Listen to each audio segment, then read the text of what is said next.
Naisip nyo na ba kung paano kumakalat ang isang napakalaking balita noong unang panahon? I mean, wala pang internet, wala pang social media, di ba? Pero noong 1800s, may isang ideya na parang biglang sumabog, hindi lang sa isang bansa, kundi sa buong mundo. At dito na nagsimula ang tinatawag na dakilang paggising sa pananampalataya. At yan ang malaking tanong, di ba?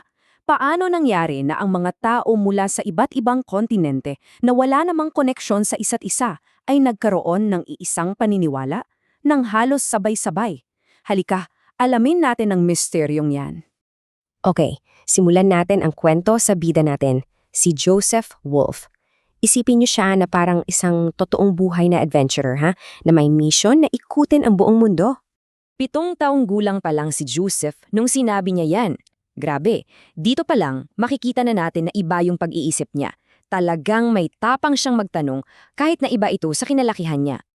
Alam nyo, napakabilis ng mga pangyayari sa buhay niya. Sa edad no 11, umalis siya ng bahay para hanapin ang sarili niyang landas.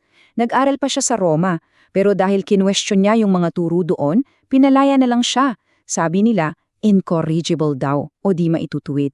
At pagdating ng 1821, doon na nagsimula yung misyon niya. Kitang-kita mo talaga yung determinasyon niya, no? At ito yung pinaka-importante sa lahat. Yung mensaheng dala-dala niya sa lahat ng kanyang paglalakbay ay simple lang pero napakalakas. Si Jesus ay babalik na sa mundo at malapit na itong mangyari.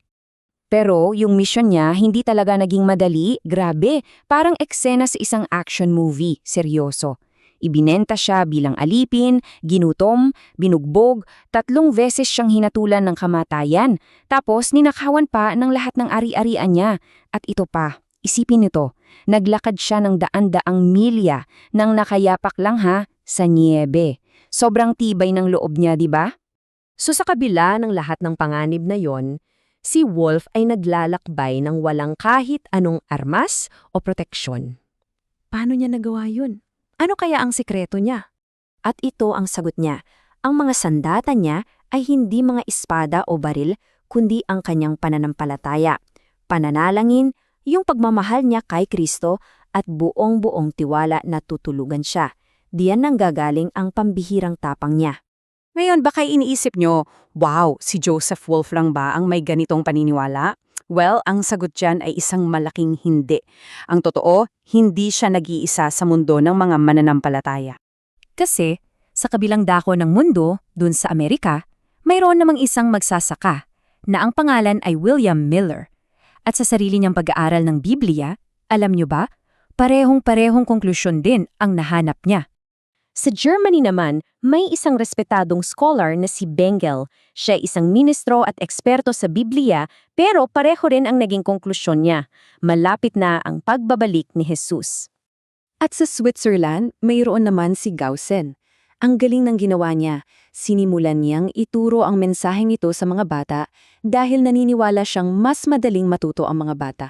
At yan ang magdadala sa atin sa pinakakamanghamanghang parte ng buong kwento. Kung akala nyo puro matatanda lang ang involved dito, well, nagkakamali kayo. Dahil ang pinaka hindi inaasahang tagapaghatid ng mensahe ay mga bata. Sa mga bansang tulad ng Sweden at Norway, ipinagbawal ng gobyerno yung pangangaral tungkol sa pagbabalik ni Jesus, kaya ikinulong nila ang mga pastor. Pero hindi doon natapos ang kwento. Kasi may mga bagong-bagong mensahero na dumating. 6 na taong gulang lang. Grabe no? Baka mas bata pa sa karamihan sa inyo. Isipin mo yon, mga batang parang nasa grade 1 lang, bigla na lang silang tumayo sa harap ng napakaraming tao para mangaral. Talagang, wow, nakakagulat, di ba? At hindi sila basta-basta nagsasalita. Yung mga salitang lumalabas sa bibig nila ay parang direkta mula sa kasulatan. Sa kabila ng murang edad nila, nangangaral sila ng may kapangyarihan at otoridad na talagang nagpaantig sa puso ng napakaraming nakikinig. So, lahat ng mga mananampalatayang ito sa buong mundo ay naghihintay sa isang partikular na panahon, banda noong taong 1844. Lahat sila umaasa sa pagbabalik ni Jesus. Pero ano nga bang ang nangyari? Dumating yung araw at lumasas ito, walang nangyari. Yung inaasahan nilang pagbabalik ni Jesus ay hindi naganap. Para sa libo-libong taong naumasa at naghanda, ito ay isang malaking dagok. Tinawag nga itong Great Disappointment. Sobrang lungkot at marami ang nawalan ng pag-asa. Pero para sa mga nanatili sa pananampalataya, may mas malalim na dahilan pala ang lahat ng ito. Para sa kanila, hindi yun basta pagkakamali, kundi isang pagsubok. Isang paraan para malaman kung sino ba talaga ang tunay na naniniwala dahil sa pag-ibig at kung sino yung sumama lang dahil sa takot. So, ano ang aral sa likod ng lahat ng to? Ano ang naging epekto nitong dakilang paggising na to sa kasaysayan kahit na hindi dumating yung araw na inaasahan nila? Ang kwentong ito ay nagpapakita ng pambihirang kapangyarihan ng isang paniniwala. Dahil sa paniniwalang to, isang tao ang naglagbay sa buong mundo. Mga bata ang naging matatapang na mga ngaral at mga taong galing sa iba't ibang kultura ay nagkaisa.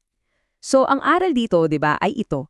Ang pananampalataya kayang magbigay ng lakas na higit pa sa ating inaakala. At iiwan ko kayo sa tanong na ito. Kung meron kang isang paniniwala, isang ideya, o isang mensahe na para sa iyo ay sobrang halaga, gaano kalayo ang handa mong marating para lang maibahagi ito?